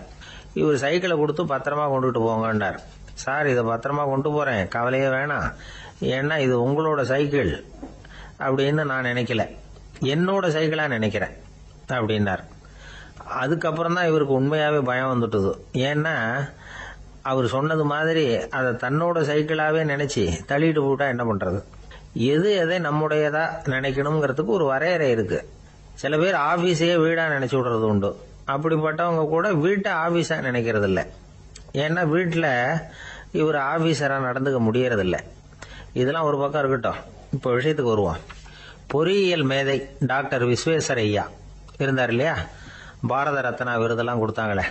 ஆபீஸ் வேலை வேற, சொந்த வேலை வேற அப்படிங்கிறதுக்கு ஒரு உதாரணமா இருந்தவர் அவர். மைசூர் மகாராஜா கிட்ட திவானா இருந்தார். அவர் ஒரு நாள் அரசாங்க வேலை காரணமா வெளியூர் போயிருந்தார். ஹாசன்கிற ஊருக்கு பக்கத்துல ஒரு பயண மாளிகை, அங்க தங்கிவிட்டார். ராத்திரி அங்க தங்கி இருந்துட்டு விடிஞ்சதும் ஊருக்கு திரும்புறதாக திட்டம். ராத்திரி தூங்கறதுக்கு ரொம்ப நேரம் ஆயிட்டுது. ரொம்ப நேரம் வரைக்கும் அரசாங்க சம்பந்தப்பட்ட வேலைகளையே பார்த்துக்கிட்டு இருக்கிறார். அரசாங்க ஃபைல்கள் நிறைய இருந்தது. அதையெல்லாம் ஒவ்வொன்றா எடுத்தார், படிச்சு பார்த்தார், பரிசீலனை பண்ணார். அதில் எழுத வேண்டியதை எழுதினார், கையெழுத்து போட்டார். ஒரு வழியா அந்த வேலையெல்லாம் முடிஞ்சுது. அதுக்கப்புறம் என்ன பண்ணாருன்னா, தன்னுடைய சூட்கேஸை திறந்தார். அதிலிருந்து 2 மெழுகுவத்தியை எடுத்து கொளுத்தி வச்சார். அந்த பயண மாளிகையில அது வரைக்கும் எரிஞ்சுக்கிட்டு இருந்த மின்சார விளக்குகளை அணைச்சுட்டார். அதுக்கு பிறகு அந்த மெழுகுவத்தி வெளிச்சத்தில் சில புத்தகங்களை தொடர்ந்து படிக்க ஆரம்பிச்சிட்டார். அந்த பயண மாளிகையில பணியாளராக இருந்தவர் இதை பார்த்துட்டு ஓடி வந்தார். மறுபடியும் மின் விளக்கு போடுறதுக்காக போனார். விஸ்வேஸ்வரையா அதை பார்த்துட்டு போட வேணாம்ட்டாராம். இதுவரைக்கும் நான் அரசாங்க அலுவல்களை கவனிச்சுக்கிட்டு இருந்தேன், அதனால மின் விளக்குகள் அப்ப எரிஞ்சதுல தப்பு இல்லை. இப்ப நான் புத்தகம் படிச்சுக்கிட்டு இருக்கேன், இது என்னுடைய சொந்த வேலை. இங்க இருக்கிற மின் விளக்கு அதுக்காக ஏன் எரியணும் அப்படின்னு கேட்டாராம். இப்ப இருக்கிற சில அரசு பணியாளர்கள் கிட்ட இந்த சம்பவத்தை பேச்சோட பேச்சா சொல்லி பார்த்தேன். அவங்களால இதை ஜீரணிக்கவே முடியல. நேர்மை தேவைதான் சார், அதுக்காக அவ்வளவு தூரத்துக்கு அது தேவையா அப்படிங்கிறாங்க. விஸ்வேஸ்வரையா அப்படி பண்ணினது தான் ஒரு நேர்மையாளர் அப்படின்னு இந்த உலகத்துக்கு நிரூபிக்கணுங்கிறதுக்காக இல்லை. தான் அப்படி நடந்து காட்டினா தன்னை சுத்தி இருக்கிறவங்களும் அதை கேள்விப்படுறவங்களும் முடிஞ்ச அளவுக்கு பொது வாழ்க்கையில அரசு பணியில நேர்மையை கடைபிடிக்க முயற்சி பண்ணலாமே அப்படிங்கிறதுக்காகத்தான். இப்பவும் சில பேர் இருக்கிறாங்க, இவங்க ஆபீஸ் வேற வீடு வேறன்னு நினைக்கிறது இல்லை, அவ்வளவு உரிமை. ஒருத்தர் அப்படிதான், அவருக்கு அவசரமா 5000 ரூபாய் தேவைப்பட்டது. ஆபீஸ் பணத்தை எடுத்துக்கிட்டார். அந்த நேரம் பார்த்து ஆடிட் வந்துட்டுது. ஆப்பிட்டுக்கிட்டார். விசாரணை நடக்குது. அவர் சொல்றார், சார் நான் நேரம் காலம் பார்க்காம ஆபீஸ்ல வேலை செய்வேன், ஏன்னா அதை என்னோட ஆபீஸா நினைக்கிறேன். அவசரத்துக்கு அந்த பணத்தை எடுத்தேன், மறுபடியும் வச்சுடலாம்னு தான் இருந்தேன், அதுக்குள்ள இப்படி ஆயிட்டுது. நீங்க என்ன நினைச்சாலும் சரி, நான் ஆபீஸ் வேற வீடு வேற அப்படின்னு நினைக்கிறது இல்லை, அது என்னோட சுபாவம் அப்படின்னார். விசாரணை பண்ணவர் தீர்ப்பு வழங்கினார். உங்க சுபாவத்துக்கு மதிப்பு கொடுத்து நானும் தீர்ப்பு வழங்குறேன். நீங்க கொஞ்ச நாள் ஜெயிலில் இருந்துட்டு வாங்க, அது உங்களுக்கு கஷ்டமா இருக்காதுன்னு நினைக்கிறேன். ஏன்னா அங்க போனாலும் நீங்க உங்க சுபாவப்படி வீடு வேற ஜெயில் வேறன்னு நினைக்க மாட்டீங்க அப்படின்னா. ஜவஹர்லால் நேரு பிரதமரா இருந்த சமயம் அவர் ஒரு தடவை சென்னைக்கு வந்திருக்கிறார். இங்கே சில முக்கிய நிகழ்ச்சிகள்ல கலந்துக்கிறதுக்காக வந்திருந்தார். ஆளுநர் மாளிகையில ஒரு நாள் ராத்திரி தங்கி மறுநாள் புதுடெல்லி புறப்படுறதாக ஏற்பாடு. நிகழ்ச்சியில எல்லாம் முடிச்சுக்கிட்டு ஆளுநர் மாளிகையில தங்கி இருக்கிறார். அன்றைக்கு இரவு படிக்கிறதுக்கு ஒரு முக்கியமான புத்தகம் அவருக்கு தேவைப்பட்டது. அந்த சமயத்துல உலக அளவுல ஒரு முக்கியமான பொருளாதாரம் சம்பந்தமான ஒரு புத்தகம் வெளியாகி இருக்கிற விஷயம் அவருக்கு தெரியும். அந்த புத்தகம் மெட்ராஸுக்கு வந்திருக்குமா, அது இங்க கிடைக்குமா அப்படின்னு விசாரிச்சிருக்கிறார் நேருஜி. அவர் இப்படி கேட்ட உடனே அங்க இருந்தவங்க எல்லாம் ரொம்ப பரபரப்பா செயல்பட ஆரம்பிச்சுட்டாங்க. முக்கியமான இடங்கள்ல எல்லாம் விசாரிச்சிருக்கிறாங்க, அந்த புத்தகம் உங்ககிட்ட இருக்கான்னு. சென்னையில உள்ள கன்னிமாரா நூல் நிலையத்துக்கு எப்படியும் அந்த புத்தகம் வந்திருக்கணும் அப்படின்னு ஒரு நம்பிக்கை. அங்க விசாரிச்சாங்க. அந்த புத்தகம் 2 நாளைக்கு முன்னாடி தான் அங்க வந்திருக்குது அப்படிங்கிற விஷயம் தெரிஞ்சுது. உடனே எல்லாரும் அங்க ஓடினாங்க. அவங்களுக்கு இன்னொரு சந்தேகம், புத்தகம் வந்திருக்கு சரி, அது இந்த சமயத்துல வேற யாரும் படிக்கிறதுக்கு எடுத்துட்டு போயிருக்க கூடாதே அப்படிங்கிற சந்தேகம் இருந்தாலும் மனசுக்குள்ள ஒரு தைரியம். இப்படி ஒரு புத்தகம் வெளிவந்திருக்கிற விஷயமே நேருஜி சொல்லி தான் நமக்கே தெரியும். அதுவும் இல்லாம உலக பொருளாதாரம் சம்பந்தமான ஏதோ ஒரு புத்தகம் அது.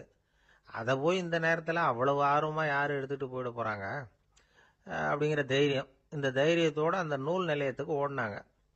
புத்தகத்தை தேடுனா அது கிடைக்கல, யாரோ எடுத்துட்டு போயிருக்கிறாங்க. நேருவுக்கு மட்டுமே தெரிஞ்சிருந்த அந்த புத்தகம் பத்தின விஷயம் சென்னையில வேற ஒருத்தருக்கும் தெரிஞ்சிருக்குது. உடனே எல்லாரும் பரபரப்பா அந்த அதுக்குன்னு இருக்கிற ரிஜிஸ்டர் இருக்குல்ல, பதிவேடு, அதை புரட்டி பாக்குறாங்க, யார் எடுத்துட்டு போறாங்கன்னு தெரிஞ்சுக்கிறதுக்காக. எடுத்துட்டு போனவங்க அதுல கையெழுத்து போட்டிருப்பாங்கல்ல, அதை பார்த்து யாருன்னு தெரிஞ்சுக்கலாம் அப்படிங்கிறதுக்காக தான் அதை புரட்டுறாங்க. அதோ அந்த புத்தகத்தோட பேரு பக்கத்துல அதை எடுத்துக்கிட்டு போனவங்க கையெழுத்து. உத்து பாக்குறாங்க எல்லாரும். அதுல போட்டிருக்குது பேரு CN அண்ணாதுரை அப்படின்னு எழுதியிருந்தது. அவரு தான் பேரறிஞர் அண்ணா. நேரு படிக்க விரும்பின ஒரு புத்தகத்தை அதே நேரம் படிக்க விரும்பின இன்னொரு தலைவர் இவர். படிக்கிறதுல அவருக்கு இருந்த ஆர்வத்தை நாம தெரிஞ்சுக்கணும்னா அதுக்கு எவ்வளவோ சம்பவங்கள் இருக்கு. கடைசி காலத்துல அவர் அடையாறு மருத்துவமனையில படுத்திருக்கிறார். அவருக்கு ஒரு முக்கியமான அறுவை சிகிச்சை செய்ய வேண்டியிருக்குது அவசரமா. அமெரிக்காவிலிருந்து டாக்டர் மில்லர் வந்திருக்கிறார். அவர்கிட்ட கேட்கிறார், டாக்டர் நாளைக்கே அறுவை சிகிச்சை செய்ய போறீங்களா அப்படின்னு. ஆமாங்கிறார் டாக்டர் மில்லர். நாளைக்கு மறுநாள் செஞ்சுக்கிறனே அப்படின்னாராம் அண்ணா.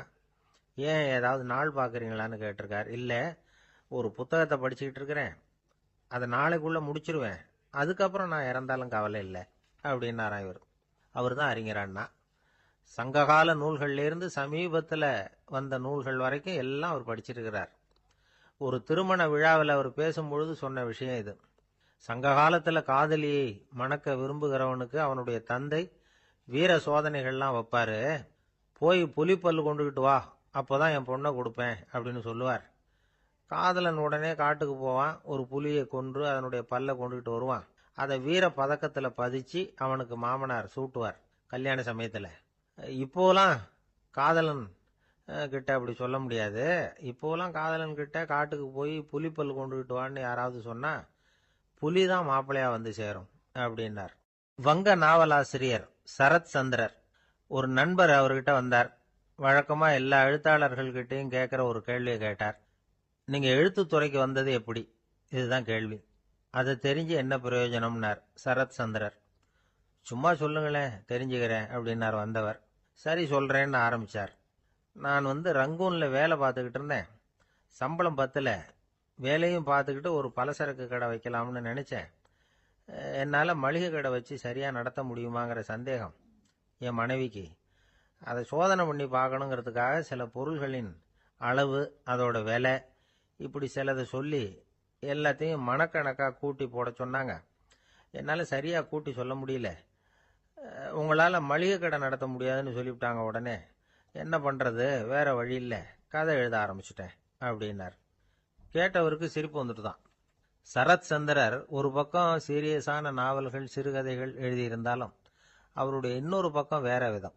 நண்பர்கள் கிட்ட பேசும்பொழுதும் சரி, அவர்களுக்கு கடிதங்கள் எழுதும் போதும் சரி, கேலியும் கிண்டலும் நகைச்சுவை உணர்வும் அதிகமா இருக்கும். காந்திஜி ஒரு சமயம் கல்கத்தாவுக்கு வந்திருந்தார். தேசபக்தர்கள் பல பேர் அவர்கிட்ட பேசிக்கிட்டு இருந்தாங்க. அப்போ சரத் சந்திரரும் அங்க இருந்தார். கிரண் சங்கர் ராய் அப்படிங்கிறவரும் அங்க இருந்தார். அவர் சொன்னாராம், காந்திஜியோட பழகிய முதல் வங்காளி நான் தான். போயர் யுத்த காலத்துல இவர் லண்டனுக்கு வந்திருந்தப்போ என்கிட்ட தான் வங்காள மொழி கத்துக்கிட்டார் அப்படின்னாராம். உடனே சரத் சந்திரர் காந்திஜியை பார்த்து, இவர் உங்களுக்கு வங்காள மொழி கத்து கொடுத்தது உண்மைதானா அப்படின்னாராம். ஆமான்னாராம் காந்தி. அதனாலதான் உங்களால வங்காள மொழி கத்துக்க முடியல அப்படின்னாராம். எல்லாரும் சிரிச்சாங்களாம். சரத் சந்திரர் சாம்தாபேர் அப்படிங்கிற கிராமத்துல தங்கியிருந்தார். ஒரு இலக்கிய நிகழ்ச்சியில கலந்துக்கிறதுக்காக. அதுக்காக ஒரு கல்கத்தாவுக்கு போக வேண்டிய சூழ்நிலை. அதுக்காக புறப்பட்டார். அந்த சமயத்துல பின்னாடி இருந்து யாரோ அவரை கூப்பிட்டாங்க. இப்படி கூப்பிட்டவரை பார்த்து இன்னொருத்தர் யாரோ அதட்டி இருக்கிறாங்க. போகிறவரை ஏன் இப்படி கூப்பிடுறீங்க அப்படின்னு. ஏன் கூப்பிட்டா என்னன்னு கேட்டிருக்கார் சரத் சந்திரர். புறப்படுறவங்கள பின்னாடி இருந்து கூப்பிடுறது அபசகனம், போற இடத்துல ஏதாவது ஆபத்து வரலாம் அப்படின்னு அதுக்கு விளக்கம் கொடுத்திருக்கிறார் அவர். உடனே சரத் சந்திரர் சொன்னாராம், இதோ இவங்க என்ன இலக்கிய கூட்டத்துக்கு அழைச்சிட்டு போறாங்களே, இதை விட வேற என்ன ஆபத்து வந்துட போகுது அப்படின்னாராம். இப்படி சரத் சந்திரருக்கு இயல்பாவே நகைச்சுவை உணர்வு உண்டு. அவருடைய நண்பர் ஒருத்தர் வீட்டுக்கு கூப்பிட்டு இருந்தார். அங்க ஒரு கச்சேரிக்கு ஏற்பாடு பண்ணியிருந்தாங்க. சரத் சந்திரருக்கு இயல்பாவே கச்சேரியில நீண்ட ஆலோசனையெல்லாம் கேட்கறதுக்கு பொறுமை இருக்காது. அதனால மெதுவா பாட போறவர் எப்படி அப்படின்னு கேட்டிருக்கார். அவருக்கு ரொம்ப நல்லா பாட தெரியும் அப்படின்னு சொல்லியிருக்கிறாங்க. அதுக்கு சரத் சந்திரர், பாட தெரியுங்கிறது சரி, பாட்டை நிறுத்த தெரியுமா அதை சொல்லுங்க முதல்ல அப்படின்னாராம். இமயமலை அடிவாரத்துல ஒரு மடம். அங்க ஒரு சன்னியாசி இருந்தார். அவர்கிட்ட ஒருத்தர் வந்தார். சுவாமி, ஆசையை உதற நினைக்கிறேன், முடியல, ஒட்டிக்கிட்டே வருது அப்படின்னாராம். இப்படி உட்கார, ஒரு கதை சொல்றேன் அப்படின்னு சொல்லி அவர் சொல்ல ஆரம்பிச்சாராம். அவர் சொன்ன கதை என்னன்னா, ஒரு ஊர்ல ஒரு ஆள் இருந்தான். அவன் பேரு குப்புசாமி. அவன்கிட்ட எப்பவும் ஒரு பழைய தொப்பி இருக்கும், விடவே மாட்டான். அதனால அவனை எல்லாரும் தொப்பி சாமி அப்படின்னு தான் கூப்பிடுறது வழக்கம். ஒரு புது தொப்பி வாங்கிக்கப்படாதாப்பா அப்படின்னு நண்பர்கள்லாம் சொல்லி பார்த்தாங்க. பணத்துக்கு எங்க போவேன் அப்படின்னு விட்டானா. பணம் வச்சிருக்கான், செலவு பண்ண மனசு வரல, மகா கஞ்சன். பழைய பாட்டில்கள்லாம் வாங்கி வித்துக்கிட்டு இருந்தான். அப்படி ஒரு தடவை பழைய கண்ணாடி சாமான்களை ஏலத்தில் எடுத்தப்போ அதில் ஒரு அருமையான சென்ட் பாட்டில் கிடைச்சிது. உடனே ஒரு ஐடியா பண்ணான். அந்த சென்ட்டை சின்ன சின்ன பாட்டில்களில் அடைச்சி ஜன்னல் ஓரமாக அடுக்கி வச்சுட்டான். அதை விற்றா நிறைய பணம் கிடைக்குமே. அதனால இதுக்கு இடையில ஒரு நாள் அவன் அப்படியே உட்காந்துருந்தான். அந்த நேரம் நண்பன் வந்தான். ஏண்டா, உன் பழைய தொப்பியை மாற்றப்படாதா, ஊரில் எல்லாரும் கேலி பேசுகிறாங்களே உன்னை தொப்பி சாமின்னு அப்படின்னு சொல்லி கேட்டிருக்கான். இந்த சென்ட் பாட்டில் விற்றதும் பணம் வரும், அதுக்கப்புறம் பார்க்கலாம் அப்படின்னு நானா இவன். சரி வா, நீச்சல் குளத்துக்கு போயிட்டு வருவோம் அப்படின்னு கூப்பிட்டுருக்கான் நண்பன். 2 பேரும் போனாங்க.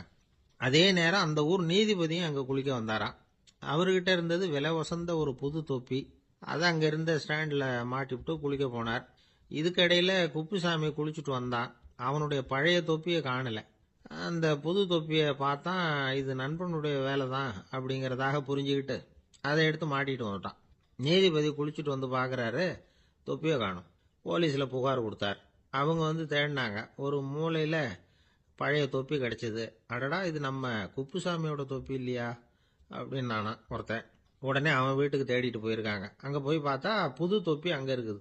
உடனே அவனுக்கு 1000 ரூபாய் அபராதம் போட்டாங்களாம். அவன் பணத்தை கட்டிவிட்டு ரொம்ப எரிச்சலோட வீட்டுக்கு வந்தான். பழைய தொப்பி கண்ணில் பட்டது. மறுபடியும் உன்னால தானே எனக்கு 1000 ரூபா நஷ்டம் அப்படின்னு சொல்லி அதை எடுத்துக்கிட்டு அப்படி போயிருக்கான். அந்த ஊர் குளத்துல வீசி எரிஞ்சிட்டு வந்துட்டான். அது மீன் பிடிக்கிற ஒருத்தன் கையில் சிக்கிச்சு. அவன் வர்ற வழியில் அதை எடுத்து வேகமாக வீசி எறிஞ்சான். அது நேராக குப்புசாமி வீட்டு ஜன்னல் வழியாக உள்ளே வந்து இந்த சென்ட்டு பாட்டில்கள் மேலே விழுந்து எல்லாம் உடஞ்சி நொறுங்கி போச்சு. குப்புசாமி பார்த்தான். தோட்டத்தில் ஆழமாக ஒரு குழியை வெட்டினான். அந்த தொப்பியை போட்டான், மூடிவிட்டான். இதை அடுத்த வீட்டுக்காரன் பார்த்தான். ஏதோ புதையல் தான் வச்சிருக்கான் போல இருக்குன்னு நினைச்சான். போலீஸில் போய் புகார் கொடுத்துட்டான். மறுபடியும் போலீஸ் குழியை தோண்டினாங்க. பழைய தொப்பி மறுபடியும் வெளியில் வந்தது. எல்லாரும் சிரிக்கிறாங்க. அன்னைக்கு ராத்திரியே அந்த தொப்பியை எடுத்துக்கிட்டு நேராக புறப்பட்டான். ஒரு கல்லில் அதை சேர்த்து கட்டி குடிநீர் தொட்டி இருக்கும்ல, அதில் போட்டுட்டு வந்துட்டான். இனிமேல் என்ன பண்ணும் பார்ப்போன்னு. ஒரு நாள் திடீர்னு குழாயெல்லாம் அடைப்பட்டு போச்சு. மாநகராட்சி அலுவலர்கள் வந்து என்னன்னு பார்த்தா அந்த பழைய தொப்பி குழாயை அடைச்சிக்கிட்டு இருக்குது. இது குப்புசாமியோட தொப்பிங்கிறது தான் எல்லாருக்கும் தெரியுமே. உடனே குடிநீரை வந்து பாழாக்கணத்துக்காக குப்புசாமிக்கு கோர்ட்டு 2500 ரூபாய் அபராதம் போட்டுவிட்டது. அதையும் கட்டிவிட்டு வெளில வந்தான். கடைசியாக முடிவு பண்ணான். ஒரு நெருப்பு குச்சியை கிழிச்சான். தொப்பியை கொளுத்தினான். எரிஞ்சுது. எடுத்து வெளில எரிஞ்சான். கொஞ்ச நேரத்தில் தீ அணைப்பு படம் வந்துட்டுது. ஆமாம், இவன் எடுத்து எரிஞ்சது வெளியில் விழுந்து வீட்டு கூரையே பற்றிக்கிட்டு எரிய ஆரம்பிச்சுட்டுது. அவனோட பணத்தாசையும் அதோட சேர்ந்து எரிஞ்சு போச்சான். இப்படி ஒரு கதை. இந்த கதையை சொல்லி முடிச்சார் அந்த இமயமலை அடிவாரத்தில் இருந்த சன்னியாசி. இப்போ அந்த குப்புசாமி எங்கே இருக்கிறான்னு கேட்டார் எதிரில் இருந்தவர். இதோ உன் எதிரிலே இருக்கிறான், நான் தான் அந்த குப்புசாமி அப்படின்னாரான் அந்த சன்னியாசி. அந்த குப்புசாமி கிட்ட இருந்தது மாதிரி ஒரு பழைய தொப்பி நம்ம ஒவ்வொருத்தர்கிட்டையும் உண்டு. அதை எப்படி தொலைக்கிறதுன்னு தெரியாமல் தடுமாறிக்கிட்டு இருக்கிறோம். அது என்ன தொப்பிங்கிறீங்களா? அதுதான் நம்மை சூழ்ந்திருக்கிற மாயை அப்படிங்கிறார் சுவாமி சின்மயானந்தர். மெய்ஞானம் கிடைக்கிறப்போ மாயை வந்து எரிஞ்சு போகும் அப்படிங்கிறது அவருடைய கருத்து. நம்மால் ஒருத்தர் வேகமாக ஓடி வந்தார். காலில் மாட்டியிருந்த பழைய செருப்பு 2ஐயும் ஆவேசமாக தூக்கி ஒரு கிணத்துல போட்டுட்டு வெறுங்காலோட நடந்து வந்துகிட்டு இருக்கிறார். ஏன் அப்படி பண்ணீங்க அப்படின்னு கேட்டோம். அந்த செருப்புக்கு சொந்தக்காரன் வந்து பின்னாடி வந்துகிட்டு இருக்கிறான், அதனால அப்படி பண்ணேன் அப்படிங்கிறார் இவர். ஒரு நண்பர் இருக்கார். எப்போ பார்த்தாலும் கையில் ஒரு புத்தகம் இருக்கும். புத்தகம் இல்லாமல் எங்கேயும் புறப்பட மாட்டார். எதுக்காக இப்படி எடுத்துகிட்டு போகிறீங்க அப்படின்னு கேட்டால், எனக்கு இது ஒரு நல்ல நண்பன் மாதிரி. இந்த காலத்தில் எங்கே போனாலும் காத்திருக்க வேண்டியிருக்கு. அது மாதிரி சமயத்தில் நான் வந்து நண்பன் கூட பேசிக்கிட்டு இருப்பேன் அப்படிம்பாரான். ஒருத்தர் ஒரு பெரிய அரச பதவியில் இருந்தார். அவர் பதவியிலிருந்து இறங்க வேண்டிய சூழ்நிலை. அரசு கொடுத்துருந்த வீட்டை விட்டுட்டு வெளியில் வர்றார். வரும்பொழுது 2 கையிலையும் 2 பெட்டியை எடுத்துகிட்டு வந்தாராம். சார், உங்களுடைய உடைமைகள் அப்படின்னு கேட்குறாங்க அங்கே இருந்த ஊழியர்கள். இவர் தன்னுடைய கையில் இருக்கிற பெட்டியை காட்டி இதுதான் என்னுடைய சொத்து அப்படின்னாராம். ஒரு பெட்டியில் அவருடைய உடைகள், இன்னொரு பெட்டியில் அவர் விரும்பி படிக்கிற புத்தகங்கள். அவ்வளவுதான். இதுதான் இருந்துதான். புத்தகம் படிக்கிறது வந்து மனசுக்கு நல்லதுங்கிறது நமக்கு தெரியும். புத்தக வாசிப்பு வந்து உடம்புக்கும் நல்லதுங்கிறாங்க. அது நமக்கு ஆச்சரியமாக தான் இருக்குது. ஒரு நபர் ஒரு வருஷத்தில் சராசரியா 2000 பக்கங்களை படிச்சிருக்கணுமா, யுனெஸ்கோ பரிந்துரை. ஆனால் நம்ம நாட்டில் நாம் சராசரியாக படிக்கிறது 32 பக்கங்கள். அவ்வளவுதான். இவ்வளவுக்கு நம்ம நாட்டில் 6000த்துக்கும் மேற்பட்ட நாளேடுகள், 2000த்துக்கும் மேற்பட்ட இதழ்கள், மலர்கள், இவ்வளவு இருந்தும் சரியாக வரல. இந்த உலகத்தில் முதல் நூலகம் எங்கே எப்போ ஆரம்பமாச்சு தெரியுமா? கிமு 2500ஆம் ஆண்டில் அது ஆரம்பமாயிருக்குது. பாபிலோனியாவில் அமில் அணு அப்படிங்கிற அரசன் தான் நூலகத்தை உருவாக்கி இருக்கிறான்.